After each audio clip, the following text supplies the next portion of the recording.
Good morning students. आज हम 12th class का first chapter that is reproduction in organisms start करेंगे। ठीक है। Reproduction in organisms, first of all reproduction ज़रूरी क्यों है? Why reproduction is necessary for all the living creatures. देखिए, रिप्रोडक्शन अगर नहीं होगा तो जो स्पीशीज़ हैं वो लिमिटेड रहेंगी, वो आगे अपने आप को जनरेट नहीं कर पाएंगी। अब वो अपने आप को रिप्रोड्यूस कर पाती हैं किस प्रॉपर्टी के कारण? रिप्रोडक्शन के कारण। ठीक है, because they have the capacity to reproduce themselves. Reproduction ज़रूरी क्यों है? क्योंकि अगर हम कोई भी क्रिएचर है, जो लिविंग क्रिएचर्स हैं, अगर वो रिप्रोड्यूस नहीं करते हैं तो इनकी जो स्पीशीज है वो लिमिटेड होती जाएगी और वो धीरे धीरे एक्सटेंट हो जाएगी। ठीक है। रिप्रोडक्शन है, ये कैपेसिटी है, तो आगे जो स्पीशीज हैं वो नेक्स्ट जनरेशन्स, लाइक अभी फर्स्ट जनरेशन आएगी, फिर सेकंड जनरेशन आएगी, फिर थर्ड जनरेशन आएगी। इसीलिए जो रिप्रोडक्शन है वो बहुत ज़रूरी है।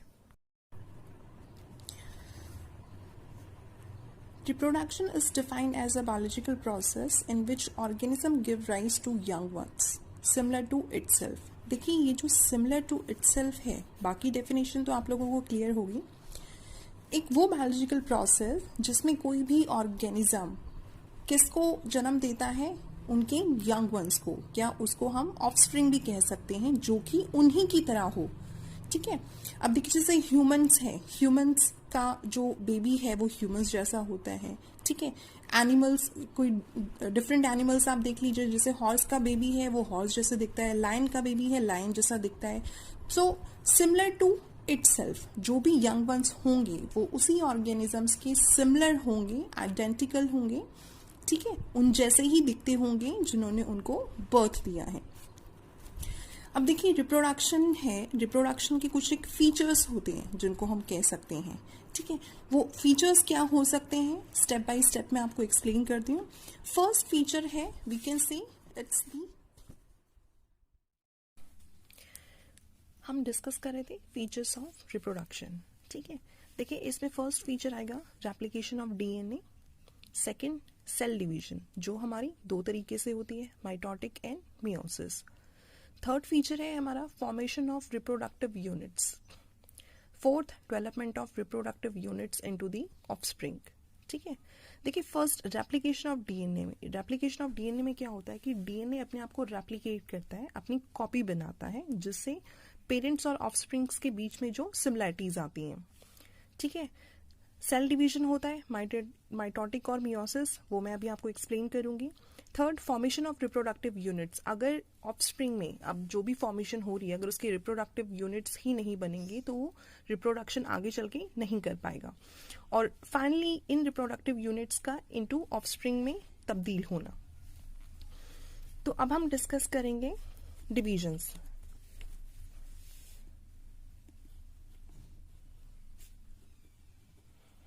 Mitotic and the meiosis.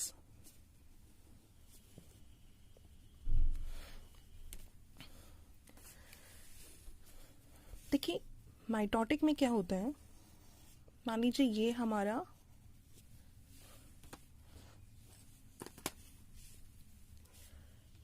एक डाइप्लॉइड सेल है और इसको मैं आपको ज़्यादा क्लियरली समझ में आए इसलिए मैं आपको इस तरीके से समझा रही हूँ।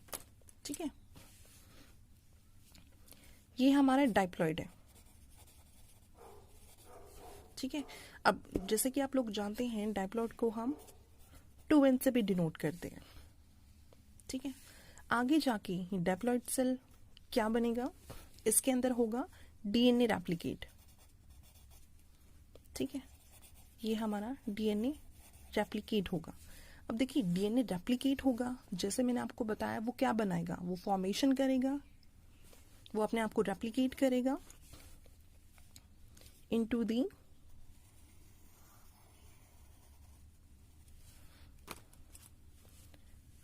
डॉटर सेल्स, या हम कह सकते हैं सिस्टर क्रोमैटिड्स, ये ब्लू है, ये ब्लू है।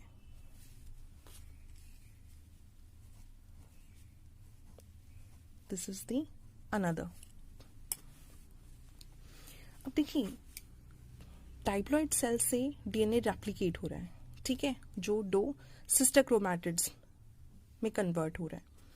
इस फेज को, ये जो डाइप्लॉइड से रेप्लिकेशन हो रहा है डीएनए का, इस फेज को हम कैसे डिनोट करेंगे? हम करेंगे जी, ये हमारा G1 फेज होगा, ठीक है। इस फेज को हम कहेंगे G1 फेज।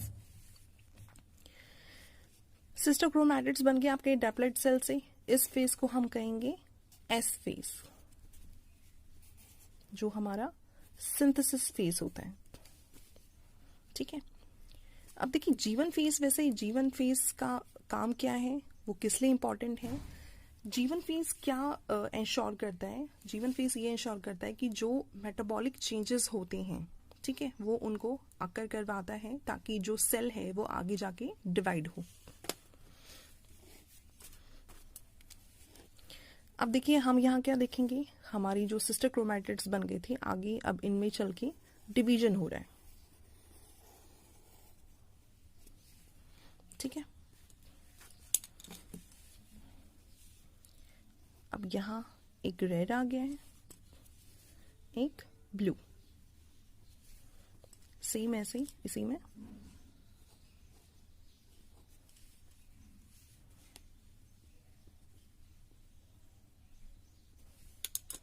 ठीक है। इस फेज को हम कहेंगे G2 फेज। अब जैसे G1 फेज था वो इंश्योर कर रहा था कि आगे चल के सेल डिवाइड हो, G2 फेज क्या करेगा? G2 फेज भी ये इंश्योर करेगा कि जो रेप्लिकेशन हुई है डीएनए की वो एग्जैक्ट हुई है, उसमें कोई एरर तो नहीं है, तो वो उस चीज को जो है हमारा G2 फेज चेक करता है। और इसके आगे चल के फिर हमारा माइटोटिक फेज स्टार्ट होगा, M फेज।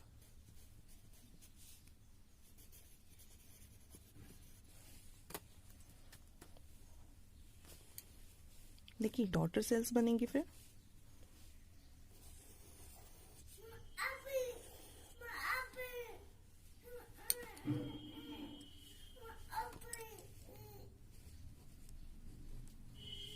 ठीक है, इस तरीके से।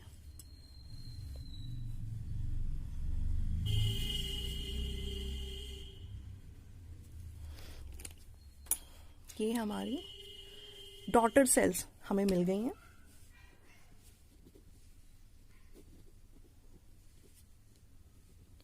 ठीक है। अब देखिए हमने यहां से स्टार्ट किया था, ठीक है, ये हमारा डाइप्लॉइड था, सिंथेसिस हुआ, फिर डिवीजन हुई और फाइनली हमें दो डॉटर सेल्स मिल गई। तो अभी देखिए यहाँ पे ये डाइप्लॉइड था, हमें जो डॉटर सेल्स मिली क्या वो भी क्या मिली हैं? वो भी हमें डाइप्लॉइड मिली हैं, ठीक है। ये है हमारा, इस तरीके से हमारी माइटोटिक डिवीजन होती है। अब मियोसिस में देखते हैं,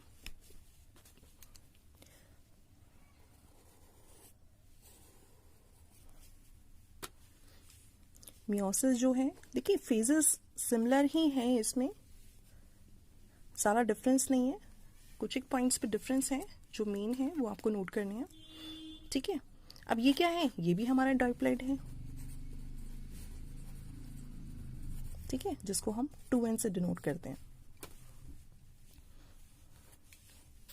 अब आगे चल के यहाँ पे भी क्या होगा? डीएनए रेप्लिकेट होगा, ठीक है।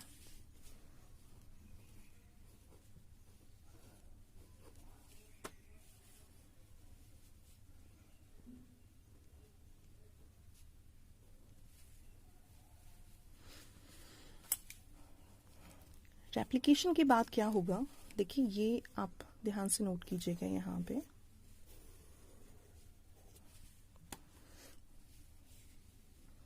ये हमारा रेड,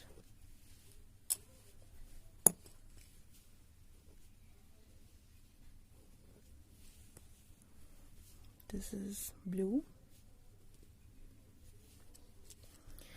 अब यहाँ पे ये करेंगे क्रॉसिंग ओवर, ठीक है, यहाँ इनका क्या होगा,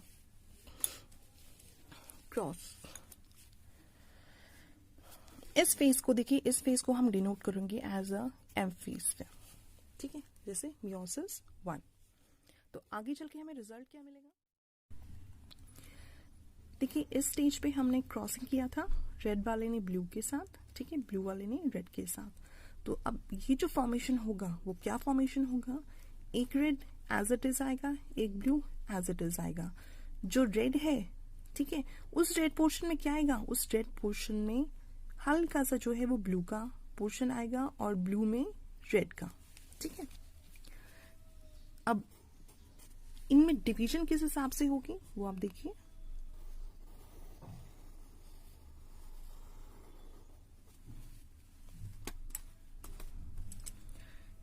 एक रेड आ गया हमारा यहाँ पे, ठीक है, एक यहाँ पे आ गया, सेम यहाँ पे हमारा ब्लू आ गया, एक हमारा ब्लू यहाँ पे आ गया। अब देखिए इस रेड में क्या आएगा, ब्लू, ठीक है, और इस ब्लू में क्या आएगा, रेड, ठीक है।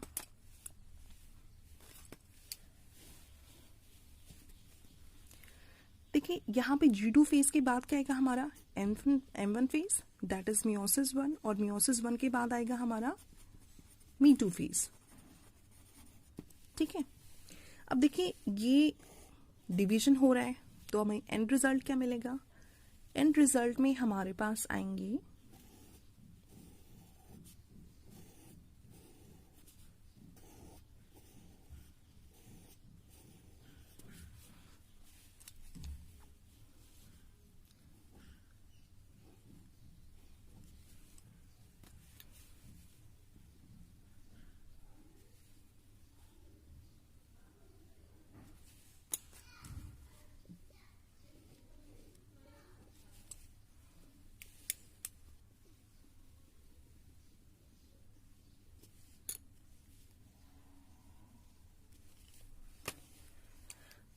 फोर हैप्लॉइड सेल्स, ठीक है। देखिए स्टार्टिंग हमने डाइप्लॉइड से की थी, ठीक है, बट एंड रिजल्ट में हमें क्या मिला, 4 हैप्लॉइड सेल। और यही जो है वो बहुत मेन डिफरेंस है माइटोटिक डिवीजन में और मियोसिस डिवीजन में। माइटोटिक में हमने डाइप्लॉइड से स्टार्ट किया था हमें, और एंड रिजल्ट पे क्या मिला था, 2 डाइप्लॉइड डॉटर सेल्स। यहाँ पे क्या हुआ, यहाँ पे डाइप्लॉइड से हमने स्टार्ट किया, बीच में क्रॉसिंग हुआ, ठीक है, और उसके बाद हमें जो डॉटर सेल्स मिली वो क्या मिली, वो हमें हैप्लॉइड मिली, ठीक है। तो ये 4 हैप्लॉइड डॉटर सेल्स हैं,